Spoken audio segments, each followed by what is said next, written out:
Retired कर्मचाऱ्यांसाठी सरकारने मोठी अपडेट दिली आहे। केंद्र सरकारने वित्त विधेयक 2025 तर्फे केंद्र सरकारने पेन्शन व्हॅलिडेशन बिल पास केले आहे। त्यामुळे कर्मचाऱ्यांना वाटत आहे की 8वे वेतन आयोग आहे ते कधी लागणारच नाही। जे रिटायर्ड कर्मचारी आहेत त्यांनी म्हणूनच 25 मेला आंदोलन करण्याची एक घोषणा केली आहे। तर हे जे बिल पास केले आहे याच्याबद्दल आपण पाहणारच आहोत, परंतु 8वे वेतन आयोगाबद्दल रिटायर कर्मचाऱ्यांचे जे मत आहे त्याचं की काय होईल हे सुद्धा आपण पाहणार आहोत। म्हणजे 8वे वेतन आयोग लागणार का नाही रिटायर कर्मचाऱ्यांसाठी, किंवा आता जे वर्किंग कर्मचारी आहेत त्यांच्यासाठी 8वे वेतन आयोग लागणार आहे किंवा नाही हे सुद्धा आपण आजच्या व्हिडिओमधून पाहणार आहोत। हे जे बिल पास केलं आहे याच्यामध्ये नेमके मुद्दे काय आहेत हे सुद्धा आपण आजच्या व्हिडिओमधून पाहणार आहोत। सो व्हिडिओ स्किप न करता शेवटपर्यंत पहा।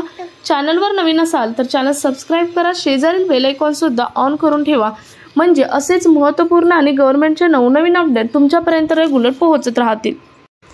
तर हे जे बिल पास केलं आहे याच्याबद्दल तर आपण पाहणारच आहोत, परंतु 8वे वेतन आयोगाबद्दल रिटायर कर्मचाऱ्यांचे मत काय आहे त्याचं काय होणार हे सुद्धा आपण पाहणार आहोत। जर 8वे वेतन आयोग लागला किंवा नाही लागला तर काय फरक पडू शकतो हे सुद्धा आपण आता पाहणार आहोत। संसद ने रूप विधेयक हिस्सा रूप मध्ये सिव्हिल सर्व्हिसेस पेन्शन विधेयक पास केलं आहे आणि या विधेयक मध्ये आहे तरी काय की जी पेन्शनची देणदारी आहे याला व्हॅलिडेट केलं आहे। हे बिल यासाठी पास केलं आहे की पेन्शन रूल मध्ये परिवर्तन करण्यासाठी। हे परिवर्तन वेतन आयोगामध्ये देणाऱ्या रिकमेंडेशन बद्दल केले आहे।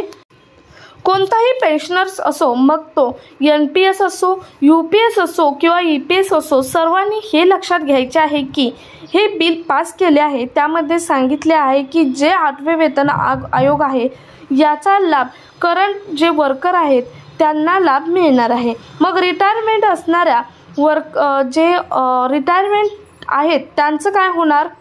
पेन्शनरसाठी खूप मोठा झटका आहे, परंतु कर्मचाऱ्यांसाठी खुशखबर आहे।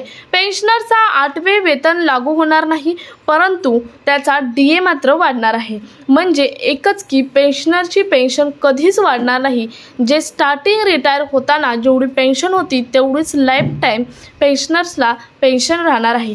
त्यांच्या DA मध्ये कोणतेही DA मध्ये वाढ होणार आहे, परंतु त्यांचे जे 8वे वेतन आयोग आहे त्या 8वे वेतन आयोग रिटायरमेंट कर्मचाऱ्यांसाठी लागू होणार नाही आणि जे वर्किंग कर्मचारी आहेत त्यांच्यासाठी हे जे 8वे वेतन आयोग आहे ते लागू होणार आहे।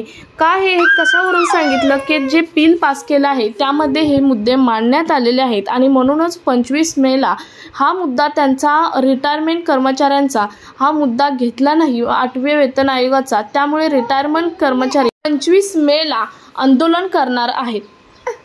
याशिवाय सरकारी कर्मचाऱ्यांसाठी सरकार हे कर्मचाऱ्यांसाठी रिटायरमेंट कर्मचारी आहेत त्यांच्यासाठी काय करू शकतं की कॅटेगरीज मध्ये विभाग मात्र करू शकतं, असाही मुद्दा त्यामध्ये मांडलेला आहे।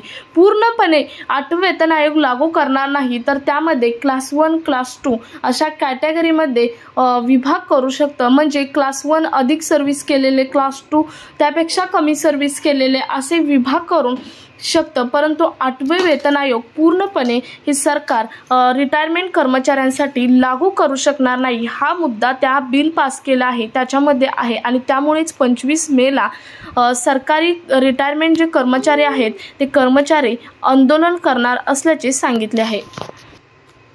सो हा कामाचा व्हिडिओ जास्तीत जास्त सरकारी कर्मचाऱ्यांपर्यंत शेअर करा। भेटूयात पुढच्या एका नवीन अपडेट सोबत, तोपर्यंत धन्यवाद।